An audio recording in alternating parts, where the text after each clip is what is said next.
मित्रांनो, आपण सध्या आहोत 9-12च्या मैदानामध्ये आणि या मैदानामध्ये द्वितीय क्रमांकाची बैलजोडी ठरली ती म्हणजे सिरचोडीकरांची रायफल आणि त्याच्या जोडीला पळाल्या दहेगावकरांचा पाखऱ्या.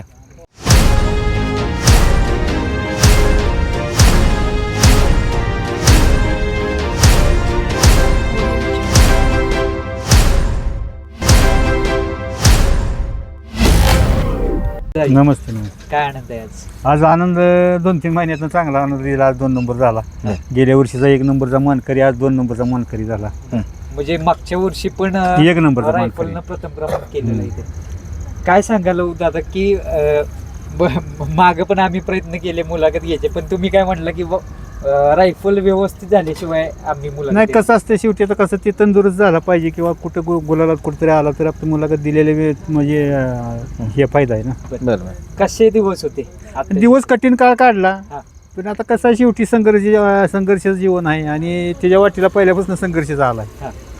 संघर्ष योद्धा म्हणून त्याला संघर्ष योद्धा म्हणून ओळखलं जातं रायफल. असं काम म्हटलं जातं म्हणजे असं का मग त्याचं जीवनच सगळं संघर्षात गेले, कुठं आजारी कुठं काय इकडे तिकडे असं. आणि दादा आम्ही बघितलं म्हणजे आज आम्हाला माहिती झालं की त्याला खाली पायाला बँडेज लावूनच पळवलं. म्हणजे बँडेज म्हणजे लहानपणापासून त्याला बँडेज लावावं लागतं, कारण त्याचं मागचं खुर आहे ते घोड्यासारखं खुर आहे. बरोबर. पूर्ण वर्किंग होतं त्याचं. निकॅप लावूनच पळावं निकॅप लावून पळवावं लागतं. विशेष म्हणजे वडकीला दहीगावच्या पाखऱ्यानं फायनलचा गुलाल घेतला. आज तोच पायरा होता आणि त्याचा पण सलग 2 गुलाल झाले की दहेगावकरांनी मोठं मन दाखवून बैल दिला आपल्याला. कारण कसं आहे गुलालातला बैल शक्यतो करून माणसं एकमेकाला द्यायला कचावते ती, पण रायफल विषयी तसं कधीच आतापर्यंत घडलं नाही. कारण आपल्याला ज्यांनी 1 नंबर केलाय ती सुद्धा बैल आपल्याला देते ती. विशेष म्हणजे रायफल एवढा पळत असताना सुद्धा पण तुम्हाला अडचणी निर्माण झाल्या? नाही, अडचणी निर्माण होत नाही त्या, पहिल्यासाठी अडचणी निर्माण होत नाही त्या. पण शेवटी कसं 2-3 महिने आजाराचा काळ म्हणल्यावर थोडंसं राहतच की विषय. हो, काय झालेलं एक्झॅक्टली?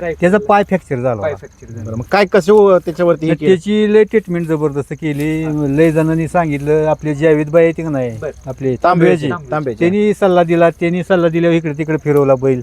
अजून 1-2 सल्ला दिला. म्हणजे ज्यांनी सल्ला दिला त्यांनी तसे त्याला औषधोपचार करत. गुण कुठला आले?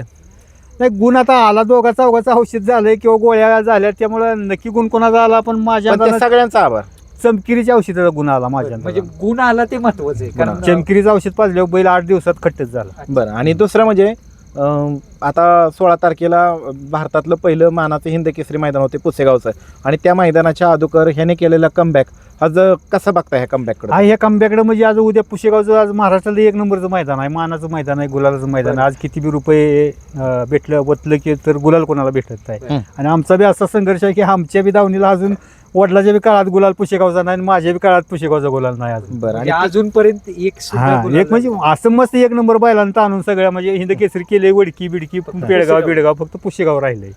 दादा मनामध्ये सल आहे का कुठेतरी भावनिक झालाय तुम्ही? नाही, भावनिक म्हणजे कसं आहे, पुसेगावचा गुलाल शिवाजी महाराजांनी बैल शेवट नंबर गावाने पण ह्या वेळेला द्यावा अशी काही अपेक्षा नाही. फक्त गुलाल असावा. फक्त एकच इच्छा आहे की परमपूज्य सेवागिरी महाराजांचा गुलाल हा भेटला पाहिजे. गुलाल भेटला. तुम्ही प्रार्थना केली, निश्चितच तुमच्या दावणीला ह्या वर्षी परमपूज्य सद्गुरू सेवागिरी महाराजांचा गुलाल भेटो यासाठी आम्ही पण प्रार्थना करू की एक बाबा. प्रकारे रायफल आता सध्या आजारी होती, त्यावेळेस तुम्हाला जाणवलं की त्याला पण पळायचंय, पण ते पळायचं आहे म्हणजे कसं आहे, बैल 2-3 महिने जागे असल्यामुळे बैल आता एवढे स्पीडनं पळते की जोडीच्या बैलाला समजून घेत नाही. आता हे 5-7 महिन्यात तर आमचा तोच गोळ व्हायचा.